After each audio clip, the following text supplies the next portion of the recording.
नमस्कार बच्चों। I hope जो कल का लेक्चर हमारा हुआ था एनसीईआरटी से वो आप सब ने देख लिया होगा। ना सिर्फ देखा होगा, जो सवाल मैंने कहे थे वो किए भी होंगे। आज सुबह मैं ग्रुप में गया था, वैसे मैं अब जाऊंगा डेली बेसिस पे, चेक करूंगा क्या आप कर रहे हैं। तो वहां पर आपकी जो समस्याएं थी उनमें से कुछ प्रमुख समस्याएं थी कि जो क्वेश्चन जिन बच्चों ने कर लिए थे मैंने देखा, उसमें बच्चों एक चीज आ रही थी आपका, जैसे कि प्लस आ रहा है तो आपको एक चीज देखनी पड़ेगी। इलेक्ट्रोड पोटेंशियल मैग्नीशियम का अगर हम रिडक्शन पोटेंशियल कहते हैं तो प्लस कैसे आ सकता है। मेरा सवाल ये है, मैंने ग्रुप में डाला भी है ये चीज। एक बच्चे ने मुझे बोला सर बैकलॉग की समस्या प्रमुख है। भाई बैकलॉग की समस्या प्रमुख नहीं है। देखो एक बात सोचो, पहली बात, बैकलॉग अब क्या होगा। हम क्या करते हैं कि पुराना छूट गया, चलो शुरुआत से शुरू करते हैं। शुरुआत से शुरू करने का वक्त नहीं है मेरे बच्चे। अभी चल रहा है इलेक्ट्रोकेमिस्ट्री की, अगर बात करता हूं तो अभी चल रहा है इलेक्ट्रो। इलेक्ट्रो को ध्यान से कीजिए। कल वाली क्लास, आज वाली क्लास और आने वाली कल की क्लास, ये एनसीईआरटी बेस्ड क्लास है। इसी को ध्यान से देखते जाओ। जिसको सिर्फ बोर्ड की तैयारी करनी है, जेई मेंस में नंबर लाना है अच्छा, और जो नीट में चाहता है, जिसको पूरा थ्रू आउट चैप्टर में एक्सपर्टीज चाहिए, वो पूरा लेक्चर वन से देखे लास्ट तक। कोई ऐसी दिक्कत नहीं है, 10-12 घंटे के लेक्चर सारे हैं भैया, आराम से देख सकते हो। संडे वाली वर्कशॉप में आएंगे, सॉल्यूशन के सवाल भी किए जाएंगे, उसके साथ साथ इलेक्ट्रो के भी लिए जाएंगे, और प्रीवियस क्वेश्चन आपके जो कंपटीशन टेस्ट के वो भी आएंगे। नंबर वन, तो बैकलॉग की समस्या लेके नहीं है, साथ साथ चलते चलो। जो चीज थोड़ा सा रह भी गई है उसको फिर रिवीजन में लूंगा। मैं रिवीजन बहुत कराता हूँ, डोंट वरी, उसकी टेंशन आप छोड़ दो।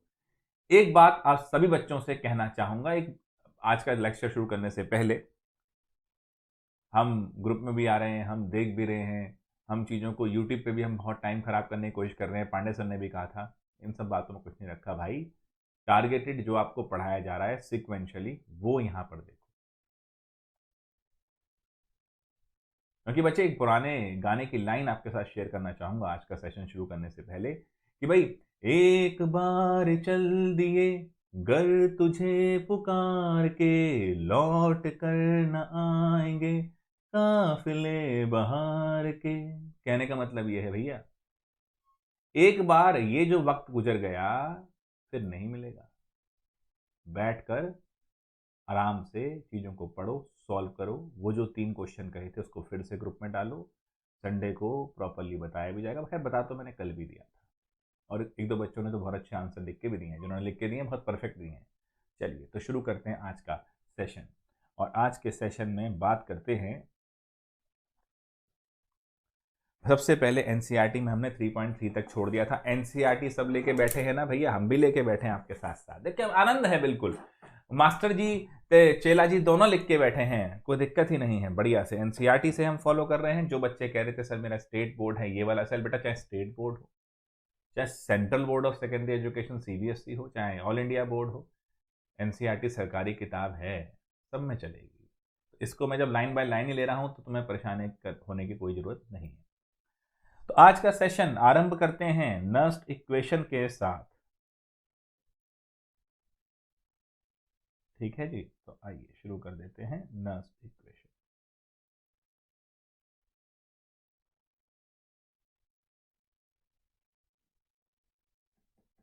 अब बच्चे कह रहे थे कि सर वो डेल्टा जी वाली हमारी डेरिवेशन नहीं हो पाई। आइए आनंद लेते हैं उसका, क्यों नहीं हो पाई, क्या चीज है बेटा। अगर हम ध्यान से सोचें तो मैंने आपसे कहा था ये एक, अगर रेडॉक्स कपल की बात करते हैं, फोकस करना, अगर एक रेडॉक्स कपल की बात करते हैं, यानी एक एनोड और एक कैथोड को मिलाते हैं, उससे जो डेल्टा जी यानी एनर्जी निकलती है, वही एनर्जी इलेक्ट्रॉन को मूव कराने में लग जाती है। और अगर हम ध्यान से देखें तो पहले तो इलेक्ट्रॉन को उस मुहाने तक लाना होता है जहां से वो भागना शुरू करें, और सबसे मुश्किल काम यही होता है। तो ओवरऑल जो डेल्टा जी था, रिएक्शन की अगर बात करते हैं, तो मैंने कहा था वो डेल्टा जी नॉट जो कि स्टैंडर्ड वैल्यू है, plus 2.303 R T log active mass की बात होती है, बट वो डिटेल कंपटीशन वाली क्लास में लेता जाऊंगा। तो मैंने सीधा के की बात कर दी थी। अब बच्चों को ये था सर ये एनएफई कैसे हुआ। देखो बेटा, डेल्टा जी को आपने इलेक्ट्रिकल वर्क टर्म में लिया है, क्योंकि जो एनर्जी लॉस होती है वही वर्क होती है। कार्य करने की क्षमता को ऊर्जा कहते हैं, यही तो है ना। थ्योरेटिकली जो ऊर्जा है, थ्योरेटिकली जो एनर्जी है, प्रैक्टिकली वो वर्क है। अगर मेरे अंदर एनर्जी कम है तो मैं काम इतना अच्छा नहीं कर पाऊंगा ना यार, मुद्दा सीधा सा ये है। तो एक्चुअली में काउंटर है ये। थ्योरेटिकली जो चीज ऊर्जा है, थ्योरेटिकली जो चीज एनर्जी है, वही प्रैक्टिकली वर्क है। तो अगर मैं इलेक्ट्रिकल वर्क की बात करूं तो मेरा डेल्टा जी क्या होता है बेटा?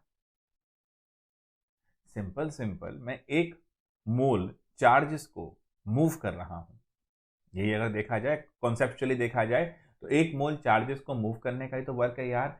इस मोबाइल को उठा के यहां से यहां रखूंगा तभी तो वर्क डन निकाल पाऊंगा। कितना हुआ इस मोबाइल को यहां से यहां निकालने में? यही तो हुआ। उसी प्रकार, ठीक उसी प्रकार अगर मैं ध्यान से सोचूं तो इलेक्ट्रिकल वर्क हुआ, अगर मैं एक मोल चार्जेस को रिप्लेस कर रहा हूं, यहां से उठा के वहां लगाना चाह रहा हूं। इलेक्ट्रॉन वोल्ट भी आपने एक चीज एक कंसीडर करी थी एटॉमिक स्ट्रक्चर के जमाने से, नहीं करी थी? ध्यान नहीं है तो घबराओ मत, हो हमें तो वो नहीं आता। अरे चिल, इतना बड़ा कोई टेंशन नहीं है, बैठा हूं समझा रहा हूं।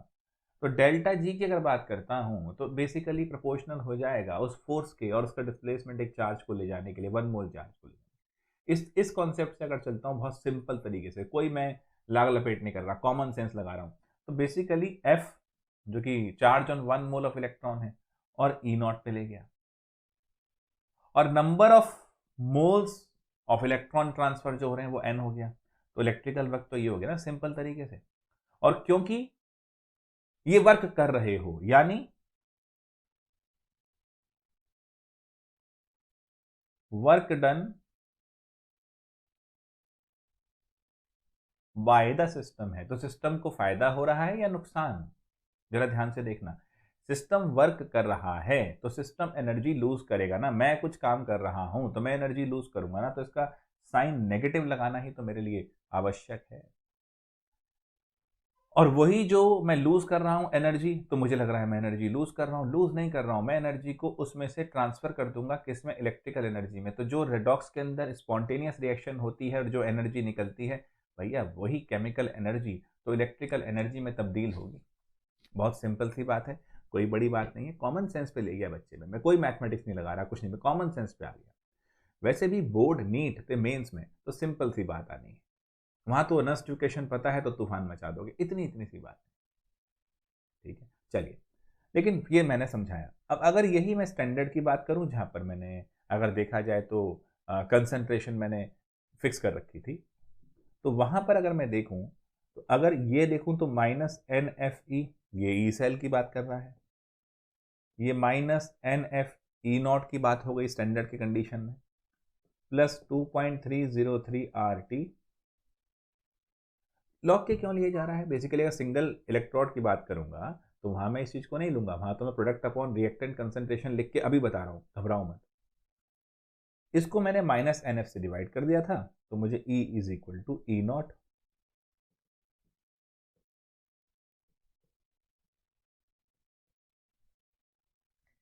इसी को तो बच्चे मैंने बोला था नस्ट इक्वेशन, और जैसे जैसे कंसंट्रेशन में तब्दीली आएगी है ना, वैसे वैसे हम इसको यूज करते जाएंगे। अगर कंसंट्रेशन 1 मोलर हो गई तो ये लॉग के 1 हो जाएगा, तो पूरा फैक्टर तो ये चीज हो जाती है। ये मैंने समझाया था आराम से। तो ये नस्ट इक्वेशन का एक प्रॉपर डेरिवेशन की बात थी, और जो एनसीईआरटी में दे रखा है आइए उसको भी समझने की कोशिश करते हैं।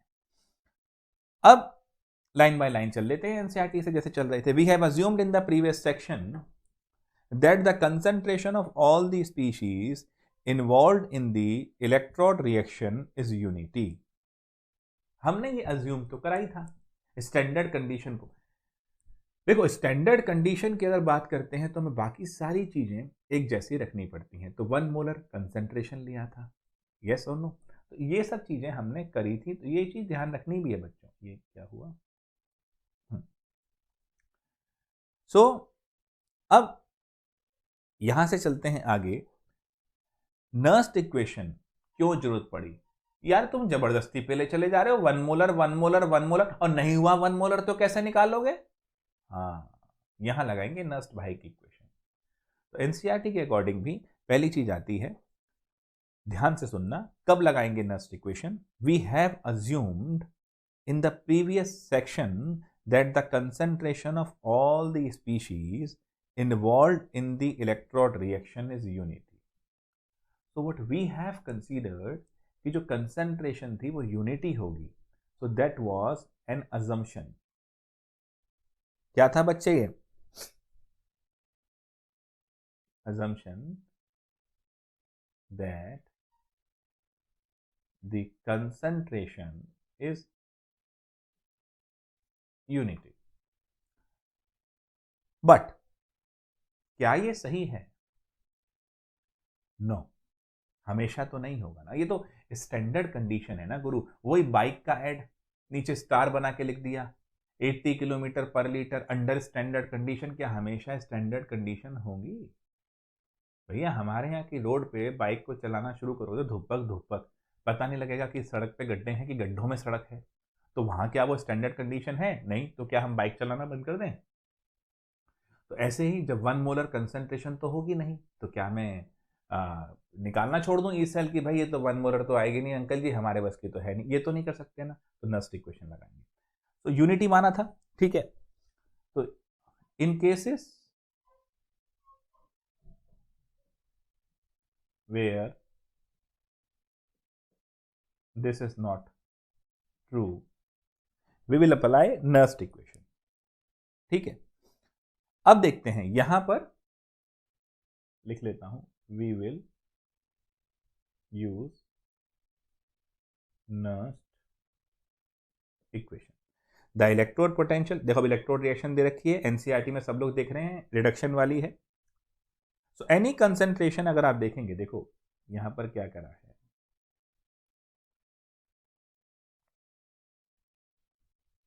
ये मैं बहुत दिन से बता रहा हूं कि एक्वस होता है और ये सॉलिड बन जाता है, ठीक है। कुछ लोग बच्चे सोचेंगे इलेक्ट्रो तो बहुत दिन से खींच रहे हैं यार गौरव सर। अरे भाई साहब मुझे एक बात बताओ भाई, मैंने कल भी बताया था 12th की हमारी एनसीईआरटी में कितने चैप्टर धमाकेदार हैं। पहले 4 फर्स्ट बुक के ले लो, पहले 4 सेकंड बुक के ले लो, कितने हो गए भैया? 8 हो गए। और कुछ हद तक कोऑर्डिनेशन ले लो, 9 हो गए। अब बाकी क्या है भैया? कई तो पहले ही सीबीएसई ने हटा दिए हैं, स्टेट बोर्ड में तो चलो नहीं हटे हैं, कहीं हटे हैं कहीं नहीं हटे हैं, तो मैं तो ओवरऑल लेके चलूंगा यहाँ पर एक्सेलरेट बैच में, क्योंकि अगर यहाँ से भी हट गए तो मेंस में और नीट में तो आएंगे ही। हाँ ये बात अलग है, कल गवर्नमेंट ने कहा है कि एक नई लाइन खींचो, एक नया सिलेबस बनाने की कोशिश करो, बट ठीक है कितना बना लेंगे, है ना। तो बेटा केमिस्ट्री में ले दे के 8 साढ़े 8 चैप्टर हैं जिनको डिटेल में पढ़ना है, सॉल्यूशन उसमें से छोटा था, आसान था। काइनेटिक्स अगर मैं सिर्फ बोर्ड के हिसाब से चलाऊं तो बहुत आसान है। आज कोशिश कर रहा हूँ इस लेक्चर के बाद एक एक्स्ट्रा लेक्चर काइनेटिक्स का भी डाल दूं, ताकि बच्चे छुट्टी में उसको भी लगा लें। 8-10 क्वेश्चन है काइनेटिक्स के जो बोर्ड और इनके हिसाब से इंपॉर्टेंट है, बता दूंगा आज की ओवरव्यू वाली क्लास में काइनेटिक्स निपट जाएगी, टेंशन ना लो। तो जिन चैप्टर से हॉट्स बन सकते हैं, हॉट्स मतलब हायर ऑर्डर थिंकिंग स्किल्स वाले क्वेश्चन, वो कौन कौन से बचे? इलेक्ट्रो बचा, कुछ हद तक काइनेटिक्स बट बहुत आसान है वो। इलेक्ट्रो बचा, यहाँ पे घुमा सकता है वो। एल्डिहाइड कीटोन्स आए ऑर्गेनिक वाले, वहां थोड़ा घुमा सकता है वो। यार तो 2-3 चैप्टर तो डिटेल में जाने लायक हैं ही। क्या चाहते हो मैं भी और यूट्यूबर्स की जगह तरह लो भाई 1 शॉट में निपटा दिया हमने? अरे तो निपट गए तुम भी। अरे बहुत आसान है, हल्ले गुल्ले मचाना, ये सब चीज़ें करना, बट सब्जेक्ट के ऊपर ध्यान दो। देखो प्रशांत सर हो गए, मैं हो गया, अमित सर हो गए, हम कोशिश भी तो करें कंटेंट आपको चाहिए, हल्ले गुल्ले थोड़ी होता। अब ये आप सोचो भाई, 2 घंटे में पूरा चैप्टर कर लिया, क्या उखड़ गया उससे? कोई नॉलेज मिली उससे? इन सब बातों से बाहर आओ, ये बेवकूफ़ बनाने वाली बातें हो जाती हैं बेटा। 1 शॉट वीडियो उसके लिए कारगर है, क्रैश कोर्स उसके लिए कारगर है जिसको पता है पहले से, क्योंकि वो रिविजन कर रहा है, नहीं तो क्रैश ही हो जाओगे। मेरी बात को ध्यान से समझना, ये 20 साल का एक्सपीरियंस समेट के बोल रहा हूं, ऐसे नहीं कह रहा हूं, ठीक है। जितनी भी बच्चे मतलब हजारों की संख्या में जो गए हैं, जो रैंक होल्डर भी हैं, जो वैसे भी हैं, आप देख सकते हैं काफ़ी जगह आता है। वैसे मैं इसको ऐसे नहीं कहता, क्योंकि हर बच्चा अलग है, हर बच्चे के लिए नई सोच है और उसकी अपनी मेहनत है। मेरा कंट्रीब्यूशन खाली गाइड करना है, लेकिन शोर वोर में नहीं बच्चों, शांत होकर बैठो। पांडे सर ने कहा था ना, यूट्यूब पे बर्बाद मत हो जाना, इसलिए कह रहे हैं फोकस करो, एक अच्छा मीडियम है उसको अच्छे तरीके से यूज़ करो। यहाँ देखो, यहाँ पर ये अब इलेक्ट्रॉन लिए हैं, ये एक रिडक्शन पोटेंशियल की हम बात करते हैं, तो ये एक रिएक्शन हमने बना दी, एनसीईआरटी नहीं बना दी। अब एनसीईआरटी कहती है इसी में लगाओ क्या? वही जो हमने नस्ट इक्वेशन पीछे बनाई है, अब इसमें ला के देखते हैं। तो देखो एनसीईआरटी के अकॉर्डिंग चल रहा हूं, फिर लिखूंगा कैसे लिखना है, फिर मैं इसको समझाऊंगा। अगर मैं ये लिख रहा हूं स्लैश मार के, मैंने बताया था इसका मतलब ये रिडक्शन हो रहा है, कल ही बताया था ना, वर्टिकल लाइंस जो रहती हैं इस तरीके से, ये बराबर है, ये लगा रखा है इन्होंने स्टैंडर्ड का कंडीशन, यानी जब हमारी क्या थी, 1 मोलर कंसेंट्रेशन थी।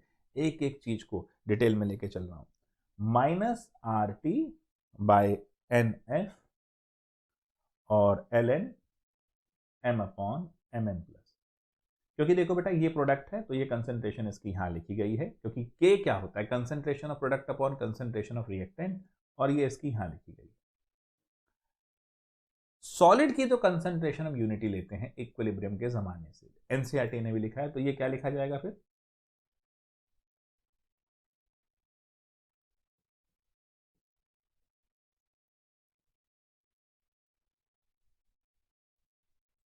ln 1/mn+। अब एक बार तो मैंने लिखा, एनसीईआरटी से आपको पढ़ाया, अब एक बार खुद लिखते चलो, अभी की अभी प्रैक्टिस होती चली जाएगी। तो ये हो गया। तो अगर एक इसका ऐसे लिखोगे तो आपने ये डिफाइन करा है ना। अब आप देखो यहां से अगर हम सोचते हैं कॉपर से जिंक वाला निकालने की, अब इसके साथ में इस पेज पे दे रखी है इलेक्ट्रोकेमिकल सीरीज, ये मैंने ऑलरेडी आपको समझा चुका हूं, पेज नंबर मेरे हिसाब से 70 है। तो यहां पर अब देखो इसने डेनियल सेल के विषय में बात करी है, मैंने आपको वो पूरा ही समझा रखा है डेनियल सेल, और कई बार आपको वो चीज मैंने क्लास में ले ली है। बड़े आराम से चल रहा हूँ, कोई शोरगुल नहीं, कुछ नहीं, बहुत आराम से चल रहा हूँ, ऐसे ही आप चलते जाओ, मजा आ जाएगा पढ़ने के लिए। पढ़ाई शांति से बहुत ज्यादा होती है, स्टेबिलिटी से। तो अब देखो बेटा, अगर कॉपर का निकालना चाहूं,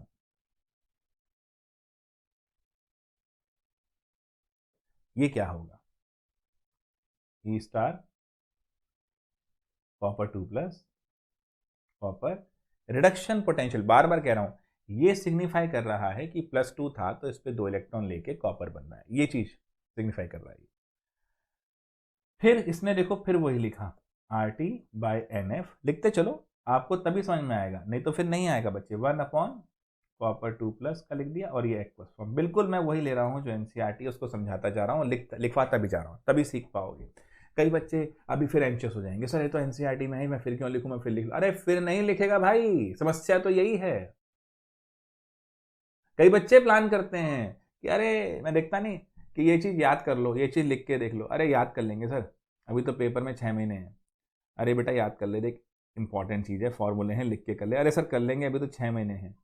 अरे बेटा देख याद कर ले यार, ये तो ऐसे है। अरे नहीं अभी कर लेंगे सर, अभी 4 महीने रह गए, अब कर ले, अभी 4 महीने हैं, अब 2 महीने रह गए, अब कर ले, अभी 2 महीने हैं, अब 15 दिन रह गए, अब कर ले, अभी हैं सर 15 दिन, कर लेंगे याद, पेपर से पहले कर लेंगे, अब 2 दिन रह गए, अब क्या कर लेंगे। इस फिलॉसफी से बाहर आओ बेटा, लिखते चलो, देखो कितना बढ़िया रहा, लिख दिया ना मैंने इसको। अब ये मेरा कॉपर का हो गया, ऐसे ही मैं जिंक का निकाल लेता हूं। बार बार कहता हूं हर आदमी से, हर बच्चे से, करो बेटा मेहनत करो। तो जिंक का लिखाओगे तो ये हो गया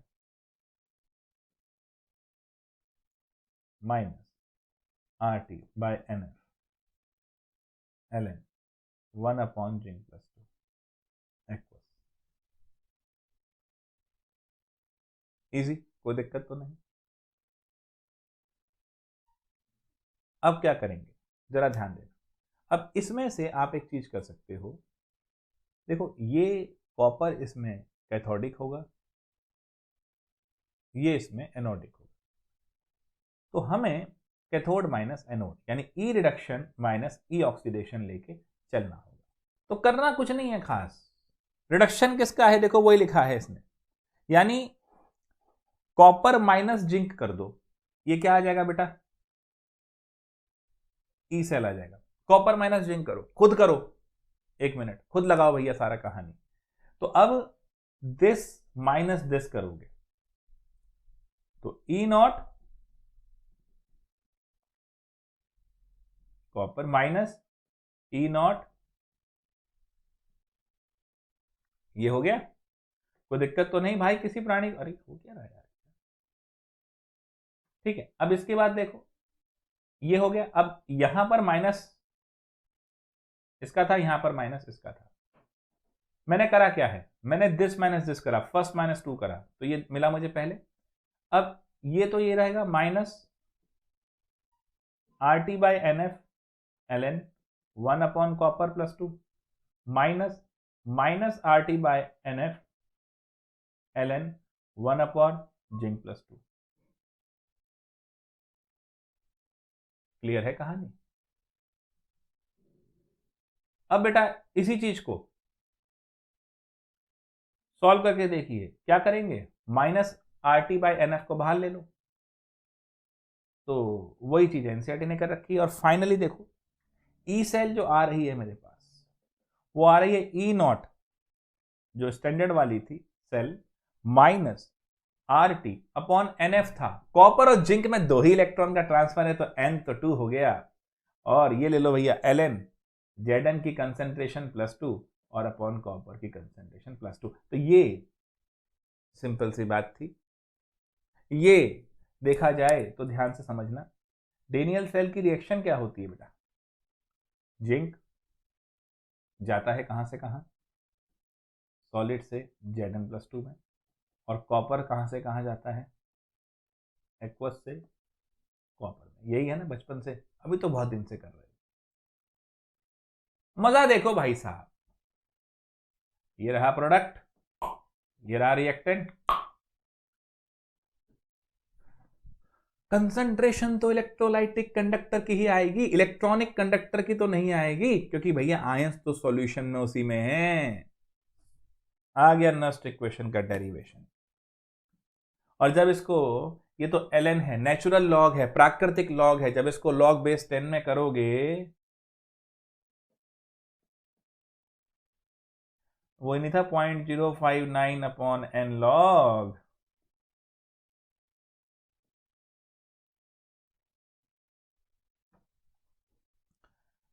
अब देखिए जी, इसके साथ साथ ये समझ में आ गया बेटा पूरा।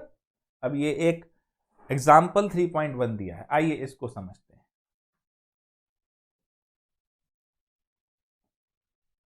एग्जाम्पल 3.1, क्योंकि एनसीईआरटी तो पूरा ही चलता चलेगा आनंद के साथ बिल्कुल। Represent the cell in which following reaction takes place. mg दिया हुआ है, रिप्रेजेंट द सेल तो नहीं लिखूंगा, एनसीईआरटी तो आप भी खोल के बैठे हो। mgs 2Ag plus 0.001 molar. ये कंसंट्रेशन कल ही बताया है भैया, सेल प्रेजेंटेशन किस तरह होती है, इस तरह होती है। और ये आपको क्या देगा, Mg2 प्लस 0.130 मोलर। आया मजा? अब इसका ई सेल निकालना है, कैलकुलेट ई सेल। तो यहां लिखेंगे to calculate that is E cell. ये तो मैंने आपसे कहा ही था, प्रेजेंटेशन इस तरह होगी। और ई नॉट सेल गिवन है,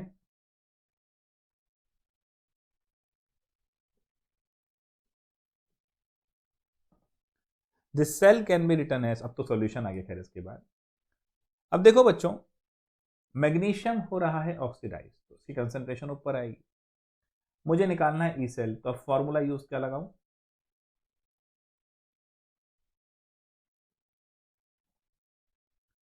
ई सेल निकालना है। E cell is equal to E nought cell minus 0.059 upon N log. अब ऊपर आएगी मैग्नीशियम वाली कंसंट्रेशन, नीचे आएगी एजी वाली कंसंट्रेशन। इलेक्ट्रॉन कितने ट्रांसफर हो रहे हैं बेटा, दो। बड़ा सिंपल है, देखो mg के दो, तो ये दो। तो बस अब तो सीधा सीधा इसने भी लगा ही रखा है, 3.17 है, ये सब बिल्कुल वही है। ये दे रखी है कितनी, mg की 0.130, इसकी 0.0001। ठीक है जी, दोनों की दे रखी है, लगाओ आंसर मिलेगा। लगा भी देता हूँ, लगा तो खैर रखी है एनसीईआरटी ने, मैं क्या लगा देता हूँ। ठीक है बच्चों, सीधा सवाल, सीधा डेटा और काम खत्म। तो हमेशा मेरी बात ध्यान रखना, शांति से बैठ के जितना आसानी से सवालों को करते जाओगे, उतना ही जल्दी सीखते जाओगे। अब हर बार यही ढूंढते रहोगे कि भाई साहब यूट्यूब पे वो वीडियो देखा था, क्या गजब उसके अंदर चिल्लाई बात हुई थी, एंटरटेनमेंट अच्छा था, एजुकेशन भी तो देखो भाई। किसी फिल्म के अंदर एक आइटम सॉन्ग डाला जाता है, जो पांडे सर कहते हैं ना वीडियो स्ट्रेटेजी बन रही है और फनाना ढिमकाना हो रहा है, एक फिल्म के अंदर एक आइटम सॉन्ग डाला जाता है, क्या उस आइटम सॉन्ग का फिल्म की मेन थीम से कोई मतलब होता है? नहीं। अब वैसे ही अगर वीडियोस में आइटम नंबर डाल दिए जाएंगे पढ़ाते हुए, जो पांडे सर भी कह रहे थे बिल्कुल ठीक, कि आप यूट्यूब देख रहे हैं, बहुत सारे वीडियोस आ रहे हैं, आइटम नंबर डाल दिए जाएंगे, तो उन आइटम नंबर का बेटा कंटेंट से मतलब नहीं होगा। अब आपको ये तय करना है कि आपको बस देख के मजा लेना है या वाकई में सीखना है। करियर बनाना है, सोफिस्टिकेटेड बनना है, टॉप क्लास जगहों पे पहुंचना है, तो आइडियल उस तरह से सोचो कि वहां तक पहुंच सको। पढ़ाई का मतलब यही होता है बच्चों, कि आगे बढ़ सके आदमी, डेवलप हो सके आदमी। कितना आसान था, नस्ट इक्वेशन में कोई ऐसी बड़ी तोप नहीं थी। देखो जरा ध्यान से, जो मैंने फिर से समझा दिया, बस बड़ी क्लियरिटी से चले। पहले मैंने फिर से समझाया थर्मोडायनामिकली कैसे मैं बात कर रहा था, फिर मैं आ गया एनसीईआरटी के हिसाब से असम्पशन वगैरह क्या थे, फिर डेनियल सेल के ऊपर आए, निकाला, नस्ट इक्वेशन को डिराइव किया और एक सवाल हमने उसके ऊपर बना लिया। अब इक्विलिब्रियम कांस्टेंट की बात करते हुए अगले टॉपिक में, तो अब एनसीईआरटी का अगला टॉपिक है equilibrium constant from Nernst equation. वैसे तो लॉग के हमने देख ही लिया, हमने बना लिया, हमने पहले भी समझ लिया क्लासेस में, आइए अब एनसीईआरटी से और समझ लेते हैं।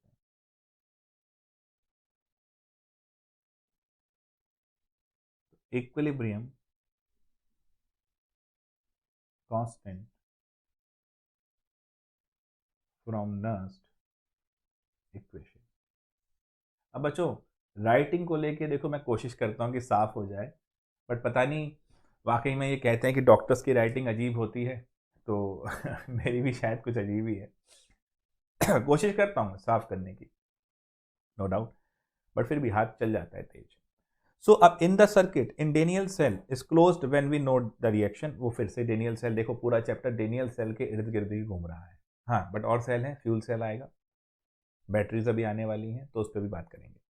Takes place and as time passes the concentration of zinc keeps zinc +2। ये मैंने बताया था आपको, आपको याद हो तो मैंने लेक्चर में बताया था कि इनिशियली Zn+2 की कंसंट्रेशन, जो सल्फेट आयन कंसंट्रेशन थी, उसके बराबर थी एट T = 0, और यहां पर कॉपर +2 की सल्फेट आयन के बराबर थी। बट ग्रेजुअली आपको पता है कि ये ज़्यादा मेटल रॉड से जिंक+2 ज़्यादा आते जाते हैं, तो जिंक+2 की कंसंट्रेशन बढ़ती जाती है और इधर कॉपर +2 की कंसंट्रेशन कम होती जाती है। अब अगर यहाँ पर ध्यान से देखो तो आपने यहाँ क्या बना दिया, तो अगर जिंक+2 की बढ़ती जाएगी, कॉपर+2 की कम होती जाएगी, तो इसका मतलब ये चीज़ बढ़ेगा, ये बढ़ेगा तो माइनस बढ़ेगा, तो ये कम होता चला जाएगा। क्लियर है? तो वही एनसीईआरटी लिख रहा है। At the same time voltage on of the cell as read on the voltmeter keeps on decreasing. होगी ही भैया, अभी बताया मैंने, माइनस पे वो चल रहा है तो इसलिए हो रहा है। After some time we shall note that there is no change in the concentration and the same time voltmeter gives 0 reading, है ना? तो एट इक्विलिब्रियम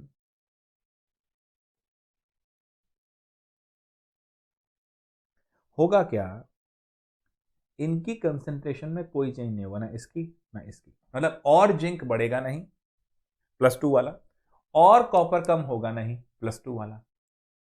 सर ये तो लिक्विड जंक्शन पोटेंशियल की बात थी, हाँ, बट उसके लिए सॉल्ट पेज लगाया था, बट फिर भी इक्विलिब्रियम तो आएगा ही ना भैया। ये थोड़ी सदियों तक सेल चलता ही रहेगा, ऐसा तो कोई सेल ही नहीं बना हमने अभी तक। बना लो तो आनंद आ जाएगा जिंदगी में। तो अब उस समय क्या हो जाएगा बेटा, इक्विलिब्रियम पे तो हमें पता है कि ई सेल 0 होता ही है, इस भाई ने भी लिख दिया तो कौन सी बड़ी बात है।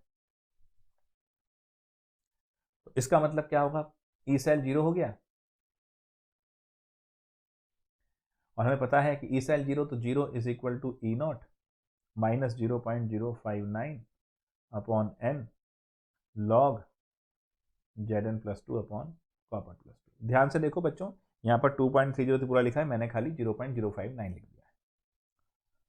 अब एट इक्विलिब्रियम जो ये चीज होती है वो तो K होती है, तो 0 is equal to E nought minus 0.059 upon N log के।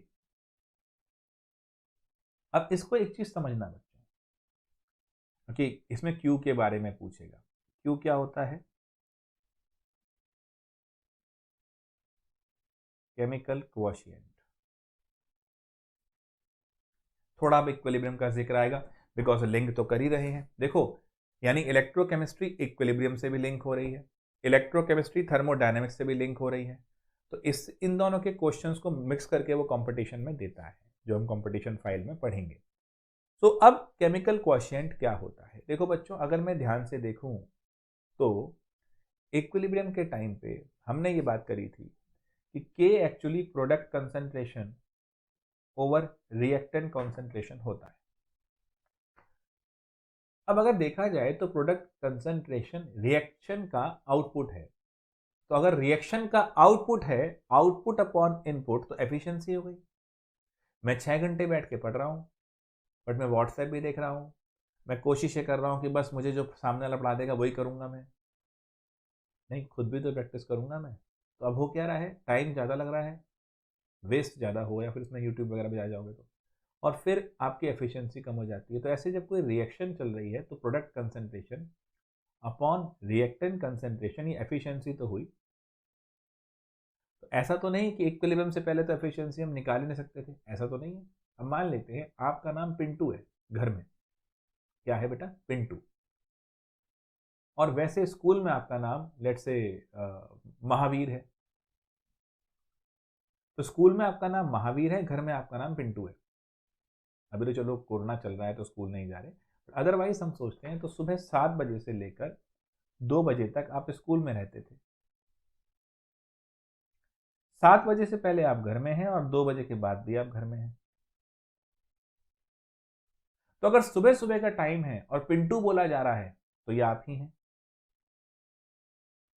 और अगर सुबह का ही टाइम है बट महावीर बोला जा रहा है, कि स्कूल में तो इज्जत से नाम लिया जाता है ना, पूरा पूरा नाम बोला जाता है, तो इसका मतलब आप स्कूल में हैं। लेकिन है तो आप एक ही चीज, टाइम टाइम की बात है। सुबह घर में थे तो पिंटू थे, और स्कूल पहुंच गए तो महावीर है, दोस्तों में पहुंच गए तो फिर पिंटू हो जाओगे। तो ये एक चीज चल रही है। अगर मैं ध्यान से समझूं तो यही क्यू तो के होता है एट इक्विलिब्रियम। अगर क्यू के से छोटा है, जो कि इक्विलिब्रियम कांस्टेंट है, अगर क्यू के से छोटा है जो कि इक्विलिब्रियम कांस्टेंट है, इसका मतलब अभी इक्विलिब्रियम नहीं आया, क्योंकि इक्विलिब्रियम आने तो टाइम लग जाएगा। तो हम बोल देंगे equilibrium is yet to attain and reaction will move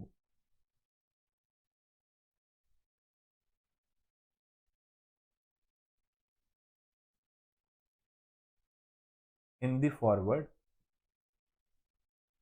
reaction। पता है बेटा, फॉरवर्ड डायरेक्शन। जिनको पता है बहुत बढ़िया, जिनको नहीं पता उनको मैंने फिर से बता दिया, क्योंकि मैंने आपसे कहा था जो जो टॉपिक 11 का लिंक होगा अब जरूर बताऊंगा, परेशान मत। तो ये मत सोचो 11 कब होगी, अरे केमिस्ट्री में तो साथ साथ होगी, परेशान क्यों हो रहे हो। अगर Q K के बराबर हो जाएगा तो रिएक्शन इज एट इक्विलिब्रियम,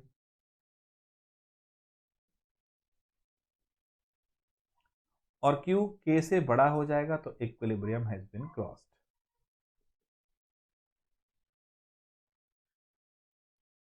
तो रिएक्शन कहां जाएगी बेटा? इन बैकवर्ड डायरेक्शन, क्योंकि रिएक्शन चाहती है कि इक्विलिब्रियम मेंटेन रहे। तो तो अब हमने ये देखा कि जो ई सेल था इक्विलिब्रियम में था, तो ई सेल इक्विलिब्रियम में 0 होता है, क्योंकि दोनों फोर्सेस बराबर कंसंट्रेशन में, कोई चेंज नहीं हो रहा, रेट ऑफ चेंज दोनों का बैलेंसिंग में आ रहा है, डायनेमिक हो गया है, तो ये आ गया। चलिए जी, ये मैंने आपको के और क्यू की बात बता दी। तो ध्यान रखना लॉग के लिखा है, तो ये जो कंसंट्रेशन यहाँ पर जो मैंने लिखी है ये एट इक्विलिब्रियम के होगी, अदरवाइज क्यू रहेगी। तो ये भी ध्यान रखना।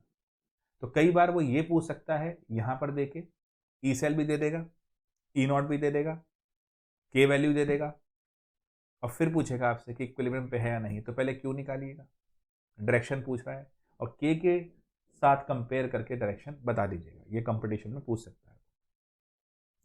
अब फिर आगे देखिए, तो अगर मैं ध्यान से सोचूं,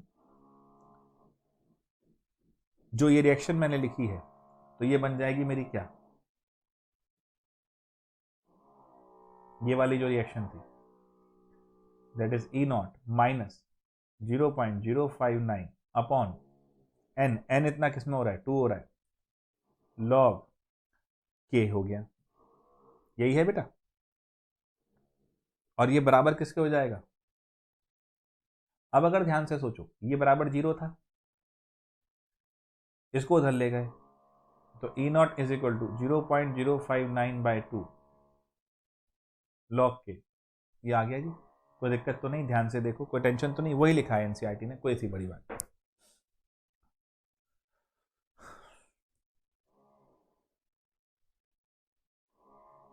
अब मैंने आपको क्या बताया था कि इस सेल का ई नॉट क्या होता है, 1.1 वोल्ट, तो अब इसको लगा लो, तो 1.1 इज इक्वल टू 0.059/2 लॉग के, so 1.1 इंटू 2 अपॉन 0.059, ठीक है, इज इक्वल टू लॉग के। बस अब क्या करना है, एंटी लॉग लिया है और अपना काम खत्म हुआ है, तो मुझे के मिल गया है। तो this is how you can find out के। बच्चों, लॉग और एंटी लॉग निकालने में समस्या है, अगर है तो कल ग्रुप में डाल देना, और फिर उस केस में एक चीज ध्यान रखना, फिर लॉग और एंटी लॉग की टेबल लेके बैठना ताकि समझा पाऊँ। अपने को पूरी टेबल थोड़ी याद है गुरु, किसी को भी नहीं होती, खैर। सो अब बात समझ में आ रही है बच्चे, तो इन जनरल लिख दिया गुरु ने, कोई दिक्कत नहीं, तो इक्विलिब्रियम कांस्टेंट का रिलेशन भी लिख दिया। तो अगर ई सेल की वैल्यू पता है तो इक्विलिब्रियम कांस्टेंट निकाला जा सकता है। एग्जांपल देख लेते हैं फिर से इसका।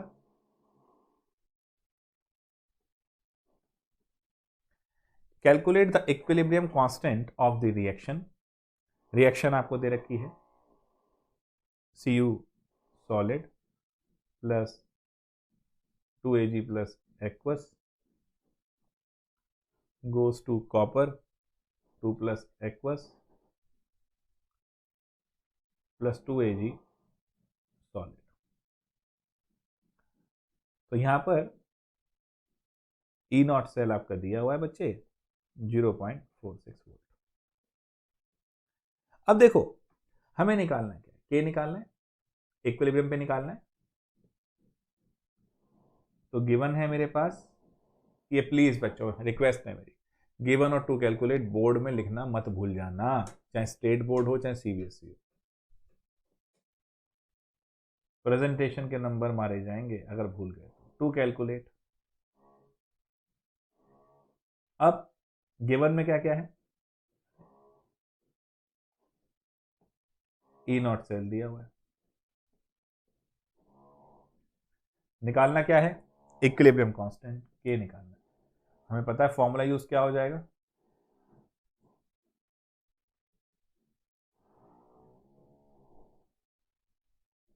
एन कितना है इसके अंदर, 2, खत्म। के निकालना, ई नॉट दिया, बस सॉल्व कर लो। अच्छा जी, क्लियर है बच्चों। तो अब देखो, मैंने आपसे क्या बोला था कि इलेक्ट्रो लिंक हो रहा है किससे, इक्विलिब्रियम से और फिर थर्मो से। तो इक्विलिब्रियम से लिंक हो रहा था बता दिया, और मैंने क्लास के स्टार्टिंग में ही वैसे थर्मो वाला भी बताया था, बट अब थर्मो वाला एनसीईआरटी के अंदर भी आ रहा है, तो उसको देखते हैं फटाफट। तो electrochemical cell and gives energy of the reaction. Electrochemical work done in 1 second is equal to electrical potential multiplied by total charge pass. वही जो मैंने ज्ञान आपको समझाया था। इसको एक बार सभी लोग लिखेंगे, फिर से एक बार, electrical work done in 1 second, बिल्कुल एनसीईआरटी की लैंग्वेज प्लीज, और लिख के चेक करोगे तभी बढ़िया होगा, is equal to electrical potential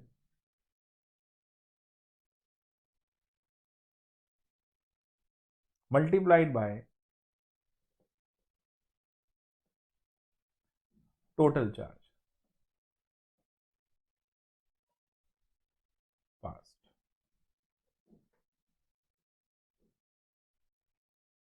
ये जो मैंने यहां ज्ञान दिया था, work done by the system, basically अगर देखता हूं ये जो इलेक्ट्रिकल वर्क डन हो रहा है वो इससे मल्टीप्लाइड बाय टोटल चार्ज। वही तो मैंने आपसे कहा था, उठा के रखने के लिए चाहिए ना, तो फ्लो कराने के लिए भी तो वर्क डन वही तो हुआ होगा। तो मैं उठा के रख रहा हूं तो फ्लो कराने के लिए तो चार्ज की बात ही करूंगा। सिंपल है,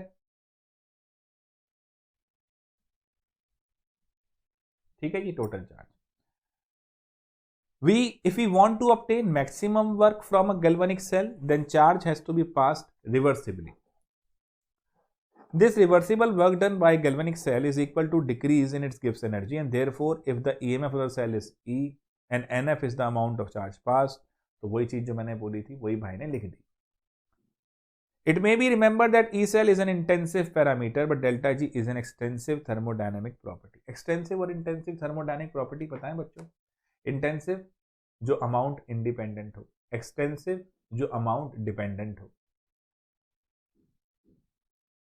सर ये कुछ हजम से नहीं बात। एक बात सोचो गुरु, टेम्परेचर क्या है? इंटेंसिव है। अब सर्दियां आ रही हैं भैया, अब सर्दियों में आधी बाल्टी पानी का टेम्परेचर लेट से 2 डिग्री था, तो क्या पूरी बाल्टी करने पर टेम्परेचर 4 डिग्री हो जाएगा क्या? नहीं होगा ना। तो टेम्परेचर अमाउंट इंडिपेंडेंट है, और अगर टेम्परेचर अमाउंट इंडिपेंडेंट है तो वो इंटेंसिव है। तो कोई भी चीज जो अमाउंट पे डिपेंड नहीं करती, अमाउंट इंडिपेंडेंट होती है, वो इंटेंसिव कही जाती है। जो अमाउंट पे डिपेंड होती है वो एक्सटेंसिव कही जाती है। ठीक है, तो डेल्टा जी आपका एक्सटेंसिव हो रहा है और ई सेल इंटेंसिव है। तो अगर आप निकालना चाहते हैं टोटल, तो एक तरह से आपको निकालना पड़ेगा वही हेसिस लॉ लगाकर, सारी स्टेप की एनर्जी निकालेंगे। तो अगर हमें इसकी निकालनी है तो डेल्टा जी रिएक्शन की अगर हम देखते हैं तो 2Fe है, और अगर उसको 2 से मल्टीप्लाई कर दिया तो अब 4Fe है ना। देन ई सेल की बात करिए तो वही आरटी लॉ के पे आ गई है। तो अब अगला क्वेश्चन भी देख लेते हैं। तो अब एक चीज लेकिन ध्यान रखना, यहाँ पर कैसे खेलेगा आपसे ये तो चलो एनसीईआरटी ने बातें खत्म कर दी। अब वो आपको कभी किसी रिएक्शन में, मस्ट रिमेंबर है ये ध्यान रखना, मस्ट रिमेंबर फॉर कंपटीशन, कोई थर्मोडायनामिक क्वेश्चन देगा, वो क्या देगा, खैर संडे में मैं ही दूंगा। तो डेल्टा एच दे देगा आपको, और फिर क्या देगा भैया, के निकालो रिएक्शन का। तो पहले यहां से डेल्टा जी निकालेंगे, delta H minus T delta S करके, और फिर इस जी को यहां लगाएंगे, क्या करते हुए,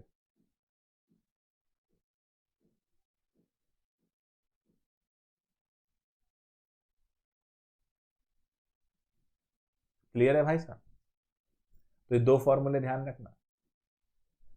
या वो आपसे कह देगा जी 3 फॉर्मूले, फिर आप एक चीज बना के चलो डेल्टा जी के। एक तो ये,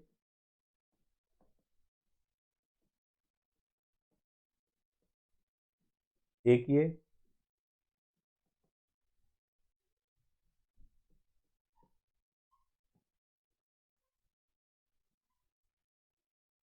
ये आया है इलेक्ट्रो से, ये आया है इक्विलिब्रियम से, और ये आ रहा है थर्मो से। ध्यान रखना तीनों का ये लिंक है, आपस में इंटरलिंक करेगा। अब एग्जांपल 3.3 देख लो, कहता है the standard electrode potential for Daniell cell is 1.1 volt, calculate the standard Gibbs energy of the reaction. तो बस फिर देखो वैसे ही खेल गया।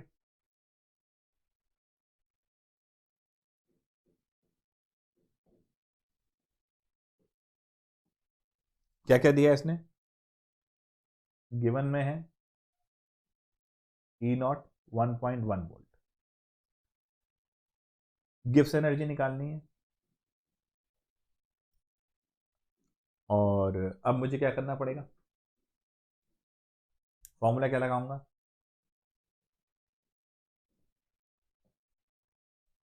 खत्म। एन क्या हो गया इसमें 2, एफ क्या हो गया वो तो पता ही है 96500। एनसीईआरटी ने देखो इस क्वेश्चन में 96487 जो मैंने आपसे कहा था उस क्लास के अंदर कि उसको हमने इक्विवेलेंट किया है, तो एनसीईआरटी ने इस क्वेश्चन में ये लिया है। तो बच्चे एक चीज ध्यान रखिए, अगर बोर्ड में ये सवाल आ जाता है, ये बड़ा खेल है एनसीईआरटी के साथ, अगर बोर्ड में ये सवाल आ जाता है तो वहां पर 96487 से सॉल्व किया हुआ आंसर ही बोर्ड के चेकर के पास होगा, और अगर आपने 96500 वाले से कर दिया तो आपकी नमस्ते हो जाएगी। ये समस्या बहुत गंभीर है, लेकिन फॉलो करना पड़ेगा। बॉस कह रहा है ना, मैं एनसीईआरटी कह रहा है, इसलिए इसको इसी वैल्यू से सॉल्व करेंगे बोर्ड एग्जाम में। क्योंकि हम तो यस बॉस भाई, अगर कह रहा है वो एनसीईआरटी की फॉलो करनी है तो हम यस बॉस कर देते हैं।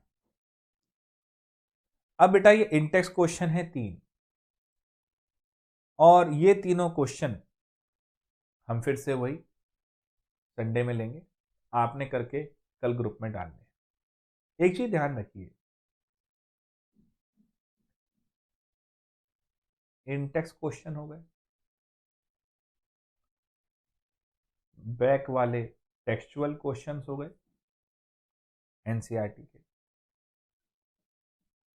डीपीपीस हो गए। ये पूरे हफ्ते आप ऐसा होमवर्क करते जाएंगे, और वो होमवर्क को आप, जैसे मैं आपको इंटेक्स क्वेश्चन कहता हूं, तो आप ये प्रूव करने के लिए कि आप कर रहे हैं, एक प्रेशर भी होना चाहिए, तो आप ग्रुप में डालेंगे टेलीग्राम वाले होमवर्क को, और जो भी मैं दूंगा उस पूरे को सॉल्व करते जाएंगे। हर संडे एक तो वर्कशॉप आएगी जहां मैं ये क्वेश्चन सारे सॉल्व करूंगा। कौन से वाले? इंटेक्स, टेक्सचुअल और previous years question of CBSE board as well as NEET और मेंस। डीपीपीस का आपको अलग से वीडियो सॉल्यूशन मिलूंगा, मतलब आप जैसे मिला भी आपको डाला है, मैंने टेस्ट का डाला है भी, तो डीपीपीस का भी डाल दूंगा वैसे ये, लेकिन संडे आएगा। तो संडे दोपहर में डीपीपी के लाइव होंगे, शाम को मेरी ये वर्कशॉप आएगी संडे की शाम, प्रॉब्लम सॉल्विंग के नाम से। तब तक आपने सॉल्व करना है, ये नहीं कि एक बार देखा हो ये तो क्वेश्चन अब मेरे से होगा ही नहीं, या बैठे हुए क्वेश्चन रिक्वेस्ट कर रहे हो जा रे क्वेश्चन तू हो क्यों ना जाए, ऐसा नहीं होता। पेन उठाओ, सॉल्व करो। एक बार नहीं होता, टॉपिक दोबारा पढ़ो, वीडियो दोबारा गो थ्रू करो, फॉर्मूला दोबारा लगाओ, कोशिश करो, गलत होने दो, कोई टेंशन नहीं, घबराओ मत गलत हो गया। हमारा यार, अगर स्टीव जॉब्स आप 2007 में ये सोचते कि मैं पहला आईफोन लेके आ रहा हूं, अगर ये गलत हो गया तो कभी नहीं आता। हम हिंदुस्तानियों में ये गलती है, हम डरते हैं गलत करने से, फियर ऑफ फेलियर है हमारे अंदर, ये हटाओ ना गुरु। क्या हो गया गलत हो गया तो? बेवकूफ तो वो है जो ट्राई ही नहीं कर रहा। क्या जिंदगी जी रहा है वो, इस डर में कि मेरे से तो गलत हो जाएगा भैया, और गलत हो जाएगा तो कुछ कर ही नहीं सकता फिर वो जिंदगी में। जब तक गलत नहीं होगा तो सही कैसे करोगे? पूछो ना आईआईएम वालों से, पूछो ना आईआईटी वालों से, पूछो ना उन इन्वेस्टर से जो सोचते हैं कि हम पैसा उस कंपनी में लगाएंगे जिसका फाउंडर कुछ कंपनियां फ्लॉप कर चुका होगा, जिसे गलती से निपटना आता होगा। अरे पढ़ाई ये है गुरु, क्वेश्चन ट्राई करो, गलत हो रहा है होने दो, सिर्फ ट्रिक के भरोसे मत रहो, जिंदगी में कुछ नहीं कर पाओगे। वो बहुत गलत है, मैं अपने एक्सपीरियंस से कह रहा हूं, बहुत गलत है कि आइए मैं 1 घंटे के अंदर आपको ट्रिक दूंगा और आइए कैसे 80% मार्क्स आते हैं ये देखिए। क्या होगा ना 80% मार्क्स का बेटा बोर्ड में? कोई समोसा भी नहीं देगा। बार बार कह रहा हूं, बहुत हार्श रियलिटी है दुनिया में, ये इंडिया में बहुत खास रियलिटी है। जिस दिन सीबीएसई बोर्ड का बोर्ड स्टेट का रिजल्ट आता है, अखबारों में छा जाते हैं 95% मार्क्स हैं, उसके बाद कोई पूछता है क्या हुआ उनका? अबे वो भीड़ है, उस भीड़ में कुछ नहीं होता, ये ध्यान रखना, उस भीड़ का कुछ नहीं हो सकता, वो सिर्फ भीड़ है। उनमें से जो बच्चे कंपटीशन टेस्ट निकालते हैं, टॉप रैंकर्स होते हैं, आईआईटी बॉम्बे, दिल्ली, एम्स पहुंचते हैं, उनकी वैल्यू होती है, ये याद रखो। और नहीं तो मेरी नहीं मानते तो पहुंच जाओ, बोर्ड के 95% की मार्कशीट लेके कोई समोसा दे दे तो बता देना। बहुत हार्श रियलिटी है, बहुत हार्ड वर्ड बोल रहा हूं, लेकिन हाँ ये रियलिटी है, मेहनत करनी पड़ेगी। ये पूरा हफ्ता बैठ के सॉल्व करो इलेक्ट्रोकेमिस्ट्री। ये मैं देख रहा हूं कि बच्चे भाई ये जल्दी हो जाए, ये हो जाए, पुराना नहीं आया, ये नहीं आया, कल्लू की भैंस मर गई थी इस चक्कर में कुछ नहीं कर पाया। अरे भाई इस तरह नहीं होता है, खुद बैठो हफ्ते भर इलेक्ट्रोकेमिस्ट्री करो तो सही। 8 ही चैप्टर तो हैं, 4 फर्स्ट बुक में, 4 सेकंड बुक में, एक ही हफ्ता भी लगाओगे तो 2 महीने तो होते हैं। क्यों मरे जा रहे हो? इसमें 3 तो नवंबर तक ही हो गए, बचे 5 वीक का मतलब क्या है? जनवरी सेकेंड वीक तक तुम्हारा सब बढ़िया काम पता है ना हमें। ऐसे नहीं बैठे प्रशांत, गौरव और अमित जी बैठ के ऐसे कर लेंगे, सब पता है, प्लानिंग करके बैठे हैं कि ऐसे मिनट तक खत्म होगा। तुम क्यों परेशान हो रहे हो? तुम करो ना बैठ के, सवाल तो हो नहीं रहे हैं। और सवाल करते चलो, डरो मत कि हमारा गलत होगा तो क्या होगा। अरे लिखो उसको, फिर जब मैं संडे को आऊं वर्कशॉप के अंदर या डीपीवी के वीडियो सॉल्यूशन देता हूं तो मैं कंप्लीट दूंगा, तो कम से कम ये देखना कि मैं यहां तक तो सही था। अरे 10% तो सही था, अगली बार मैं इसको 50% तक करूंगा, तभी तो इंप्रूवमेंट होगी, नहीं तो कहां से हो जाएगी। मेहनत करो, घबराओ मत, दुनिया की उन बातों में मत पड़ो कि लाओ शॉर्टकट में करा देंगे। शॉर्टकट से जीवन में सफलता नहीं मिलती है, लड़ना सीखना पड़ेगा, प्रॉब्लम सॉल्विंग सीखनी पड़ेगी, तब कुछ कर पाओगे। कितना आसान है, तो ये चीजें करो। तो इंटेक्स क्वेश्चन करने हैं, कल मुझे दिखाने हैं ग्रुप में, आ जाओ 3.4। और संडे को तैयार रहना बेटा, प्रॉब्लम सॉल्विंग की क्लास है पूरी पूरी, तो संडे तक तुम्हारे सारे क्वेश्चन होने चाहिए अलॉन्ग विद डीपीपी। अच्छा, कंडक्टेंस ऑफ इलेक्ट्रोलिटिक सॉल्यूशन, आ जाओ। कंडक्टेंस की बात मैंने बताई थी, रेजिस्टेंस की बात मैंने बताई थी, पहली क्लास में ही बताई थी, याद आ रहा है? अब इसमें एनसीईआरटी में कुछ चीजें हैं जो आपको करनी है, क्वेश्चन के साथ मेरे साथ करनी है, और उसमें ये सब चीजें आएंगी, तो फटाफट देखते जाओ। कंडक्टेंस की बात मैंने करी थी, conductance of electrolytic solution.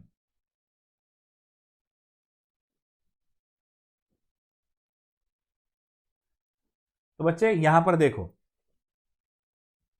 it is necessary to define a few terms before we consider the subject of conductance of electricity through electrolytic solution. We have to understand the vocabulary of chemistry. Chemistry के इस शब्दकोश को समझना बहुत जरूरी है। The electrical resistance is represented by the symbol, यहां पर इन्होंने लिखा हुआ है ERL एंड मेजर्ड इन ओम। ओम में होता है resistance, which in terms of SI base unit equal to kilogram meter square slash S3 A cube A square. It can be measured with the help of a Wheatstone bridge with which you are familiar from a study of physics. तो physics में जो Wheatstone bridge करते हो resistance निकालने के लिए, पता ही है सब ज्ञानियों को।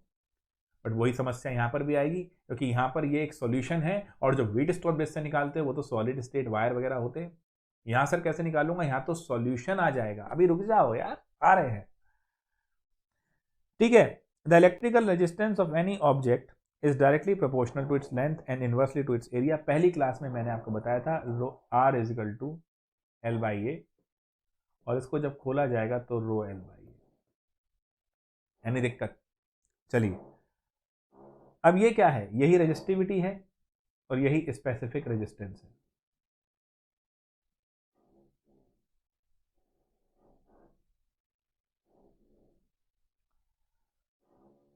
अब देखो इसके भी अगर हम ध्यान से देखें तो रेजिस्टिविटी का क्या हो जाएगा, यूनिट क्या हो जाएगा, ओम मीटर, ठीक है जी। And quite often it is sub multiple ohm centimetre is also use. ये कैसे आएगा, rho R A by L, तो ये मीटर स्क्वायर, ये मीटर, तो ओम मीटर। किसी की भी यूनिट निकालनी हो, बाकी सारे फैक्टर को एक तरफ ले जाओ, बल्ले बल्ले। आगे चलते हैं बच्चों, ये सब इन्होंने ज्ञान दिया हुआ है, मीटर का 100 सेंटीमीटर वो सब पता ही है आपको। तो inverse of resistance is called conductance.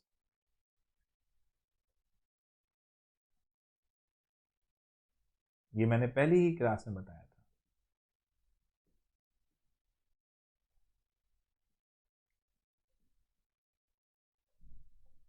Called conductance, तो 1/R इज इक्वल टू जी। तो जी से रिप्रेजेंट करते हैं, सारी बढ़िया चीजें जी से होती हैं, हम भी जी से ही हैं, आपके लिए कंडक्टेंस हैं, चीजों को ला रहे हैं ताकि आप तक कंड्यूस हो जाए।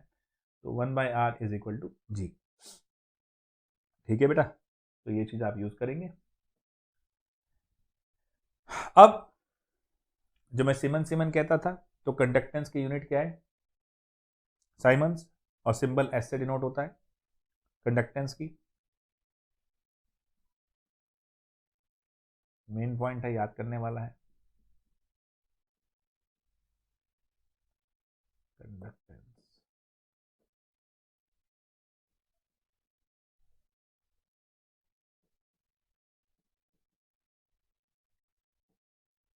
Denoted by S.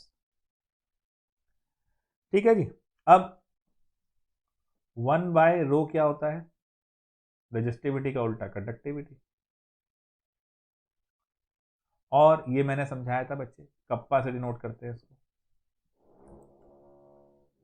ठीक है जी, वही साइमन पर मीटर और साइमन पर सेंटीमीटर। अब यहां पर ये जो अगला पैराग्राफ है ये बहुत इंपॉर्टेंट है, पेज नंबर 74 पे। सो it can be seen from table 3.2 that the magnitude of conductivity varies a great deal and depends on the nature of material. Point to be noted क्या हो गया? इसलिए एनसीईआरटी गुणों की खान है, पॉइंट सारे इसी पे क्वेश्चन बनेंगे। सो मैग्नीट्यूड ऑफ कंडक्टिविटी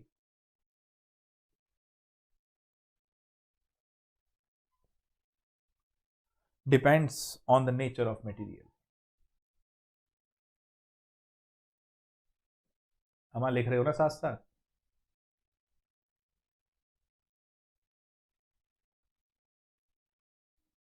देखो भाई, यही मजा है। नेचर ऑफ मटेरियल बोलो एक बार मेरे साथ।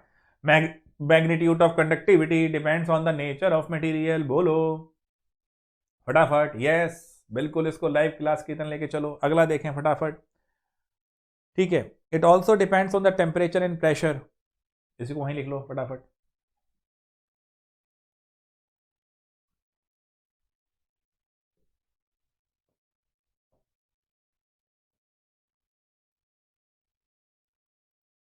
ठीक है, चलिए। Now material are classified into conductors, insulator and semiconductor. ये हमें बहुत आराम से पता है, बेस्ड ऑन देयर कंडक्टिविटी। फिर एक चीज आती है सुपर कंडक्टिविटी, जहां पर टेम्परेचर बहुत लो कर देते हो। टेम्परेचर लो करते ही क्या आनंद होता है? देखो, रेजिस्टेंस क्या है? पार्टिकल का उथल पुथल मचाना, पार्टिकल का आपके रास्ते में आ जाना, पार्टिकल का अनकंट्रोल्ड मोशन हो जाना, जिसकी वजह से वो फ्लो ऑफ पार्टिकल को अपोज करते हैं, वो रेजिस्टेंस है। और काइनेटिक एनर्जी तो टेम्परेचर पे डिपेंडेंट है। टेम्परेचर लो कर दोगे, मूव करना मुश्किल हो जाएगा। अरे भाई, अभी सर्दियां आ रही है ना, रजाई के अंदर दुब के रहने में आनंद आता है। टेम्परेचर कम है, मोशन भी कम हो गए, मूवमेंट कम करना चाहते हो, तो ऐसे ही अगर पार्टिकल का भी टेम्परेचर लो करोगे किसी सब्सटेंस का, तो उसके पार्टिकल ही मूवमेंट कम करेंगे। मूवमेंट अगर कम करेंगे तो अपोज भी कम करेंगे, तो रेजिस्टेंस भी कम हो जाएगा और कंडक्टिविटी सुपर हो जाएगी। अब कुछ ऐसे भी मटेरियल आ गए जैसे कि सिरामिक्स। सिरामिक्स क्या होते हैं?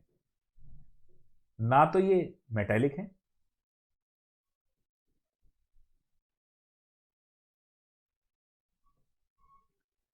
ना ही ये ऑर्गेनिक है। तो लिखा भी होगा, देखो उन्होंने कहीं पर, certain materials called super conductors by definition have zero resistivity or infinite conductivity. They are superconductor, Dhuandhar. Earlier, only metal and their alloy at very low temperature were known to behave as superconductor. But nowadays, a number of ceramic materials, जो बता दिया मैंने, and mixed oxide are also known to show superconductivity at temperature at high as 150 Kelvin. भाई साहब, जहां पर metal तो 0 kelvin के अराउंड 10 के अंदर अंदर में सुपर कंडक्टिविटी दिखाती थी, ये तो गुरु अलग ही निकले। ये तो 150 केल्विन तक भी दिखा जाते हैं। बन गया एमसीक्यू नीट के लिए, नोट कर लो नीट वालों। So electrical conductance through metal is called metallic और इलेक्ट्रॉनिक कंडक्टेंस। अब मैंने आपको बताया ही था इलेक्ट्रोड के जमाने से कि जो इलेक्ट्रॉनिक कंडक्टर वो मेटल की रॉड है, इलेक्ट्रोलाइटिक कंडक्टर वो जो लिक्विड सॉल्यूशन है। तो electrical conductance through metal is called metallic और इलेक्ट्रॉनिक कंडक्टेंस बताया था ना, and it is due to movement of electron. वाह जी वाह। The electronic conductance depends on, आ गया अगला सवाल। सर जी मजा है इसमें, यही तो जलवा है एनसीईआरटी में।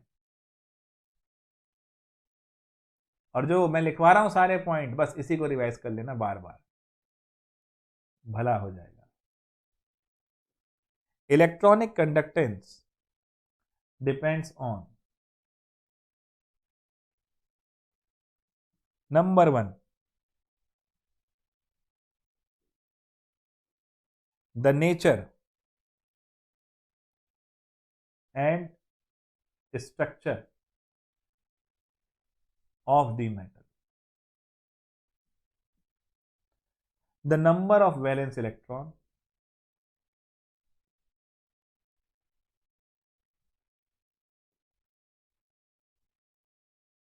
per atom और टेम्परेचर।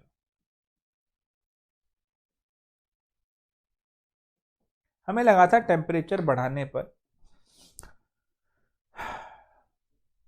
देखो वैसे ही बात है, टेम्परेचर बढ़ाने पर जो कंडक्टिविटी है, क्योंकि रेजिस्टेंस बढ़ जाएगा तो कंडक्टेंस कम हो जाएगा। अभी तो बताया, टेम्परेचर कम करेंगे ठंड बढ़ जाएगी तो हम थोड़ा दबे ढके रहेंगे, भागेंगे नहीं, तो रेजिस्टेंस भी कम करेंगे। चलिए आगे बढ़ते हैं फटाफट। ये तो इलेक्ट्रॉनिक कंडक्टर की बात हुई। Now let's talk about electrolytic conductor और इलेक्ट्रोलाइटिक कंडक्टेंस। जो हमने याद है उस सेल में पढ़ते हुए क्या कहा था, वो जो मेटल रॉड थी वो इलेक्ट्रॉनिक कंडक्टर था।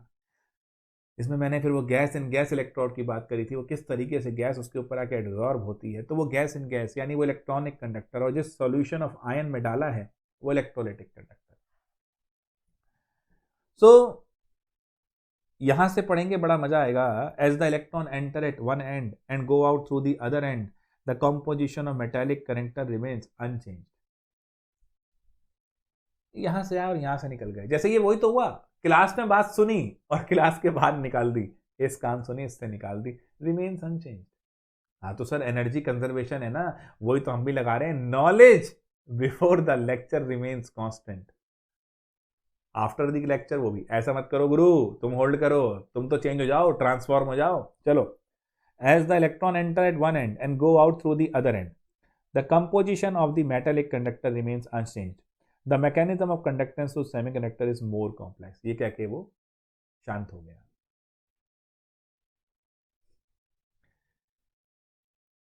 We already know class 11th unit 7 that even very pure water, अरे इक्विलिब्रियम, यूनिट 7 इज इक्विलिब्रियम, क्यों परेशान हो रहे हो, बार बार कहता हूं ना, लिंक होता है। अब देखो, अब एनसीईआरटी हर पेज के अंदर 11 से लिंक कर देती है। मैं एक बच्चा मुझे कह भी रहा था कि सर आप गौरव सर तो टॉपिक जंप कर जाते हैं। अरे मैं जंप नहीं करता हूं गुरु, उसको वहां से वहां ले जाते हैं। अरे एनसीईआरटी ले जा रहा है, पेपर ले जा रहा है, बोर्ड ले जाएगा, कंपटीशन ले जाएगा। क्यों? इलेक्ट्रो के अंदर इक्विलिब्रियम भी है, इलेक्ट्रो के अंदर थर्मोडायनेमिक्स भी है, तो बोल दे एनसीईआरटी को कि जंप कर रहा है ये तो। मजा यही है गुरु। We already know that even very pure water has small, in class 11th unit 7, small amount of hydrogen and hydroxyl ion, which which lend it very low conductivity. The electrolyte are dissolved in water, they furnish their own ion and hence conductivity also increases. भाई पानी के पास अपना भी तो मोहल्ला है, कैसा है, हाइड्रोक्सिल भी है और H+ भी है। सर इक्विलिब्रियम में तो ये 2H2 और H3O+ था। हाँ तो लिख ले भाई, क्या परेशानी है, एसिड बेस रिएक्शन थी, तो इसमें ये भी आयन है, परंतु ये बहुत कम है ही नहीं आयन कंसंट्रेशन इतनी। कोई नहीं, इलेक्ट्रोलाइट डालेंगे, वो अपने आयन लेकर आएगा, अपने आयन लेकर आएगा तो कंडक्टेंस बढ़ाएगा। तो यहां पर लिखेंगे electrolyte are dissolved in water,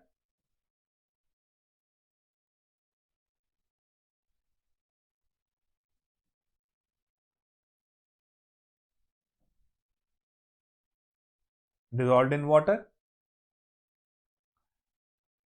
they furnish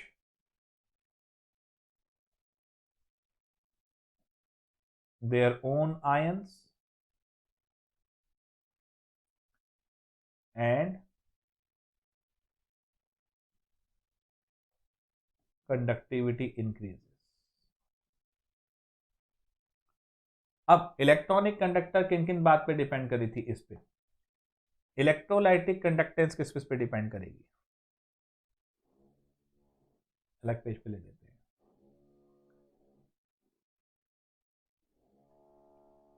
the electrolytic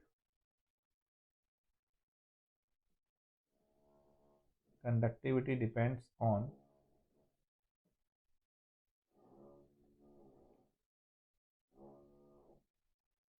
the nature of the electrolyte strong है कि वीक है? अब सेकंड है size of the ion and their solvation. बहुत इंपॉर्टेंट पॉइंट है, कॉम्पिटिशन क्लास में इस पॉइंट के ऊपर खींचूंगा बहुत।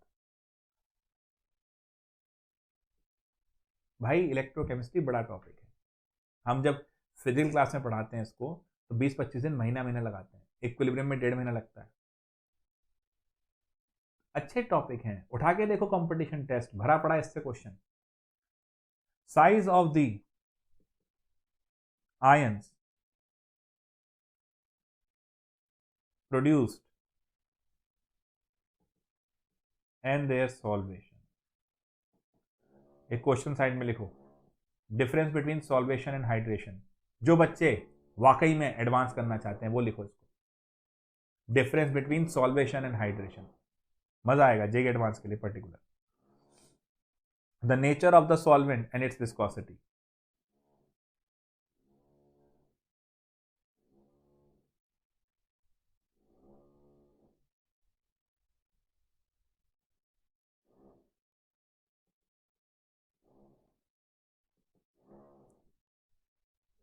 विस्कस ज्यादा है तो फ्लो में दिक्कत होगी नहीं होगी? जो चाहता है इस लाइन से कोरिलेट करना चीजों को, सबके लिए नहीं कह रहा, जो वाकई में एडवांस में जाना चाहता है उस बच्चे के लिए कह रहा हूं। कभी सोचना न्यूक्लियर रिएक्टर में हैवी वाटर क्यों डालते हैं? Note down this question, why we use heavy water in nuclear reactor. Kinetics के अंदर पढ़ाऊंगा इस चीज को। वैसे उन्हीं बच्चों का अलग से सेशन जो जेई एडवांस, क्योंकि वहां पर न्यूक्लियर केमिस्ट्री भी है। Fourth, concentration of the electrolyte.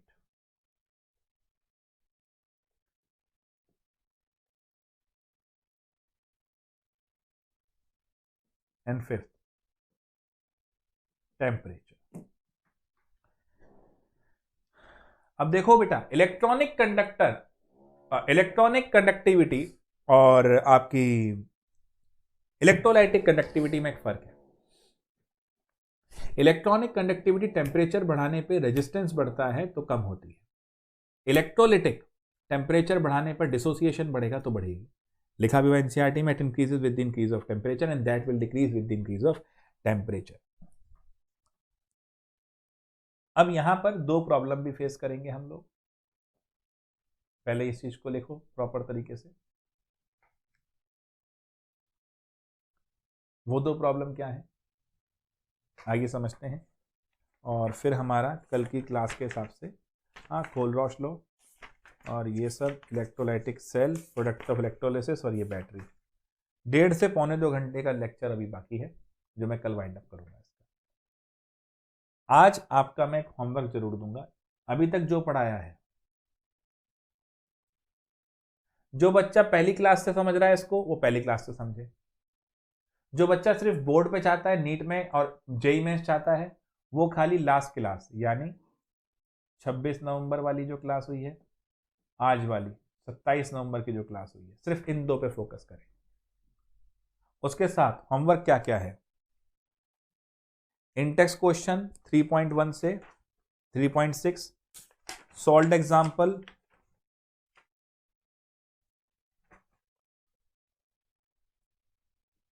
Intex question 3.1 से 3.6 होमवर्क है ये। सॉल्व्ड एग्जाम्पल 3.1 से 3.5।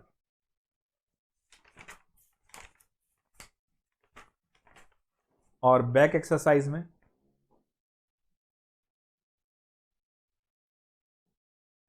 सिर्फ एनसीईआरटी का दे रहा हूं। बैक एक्सरसाइज में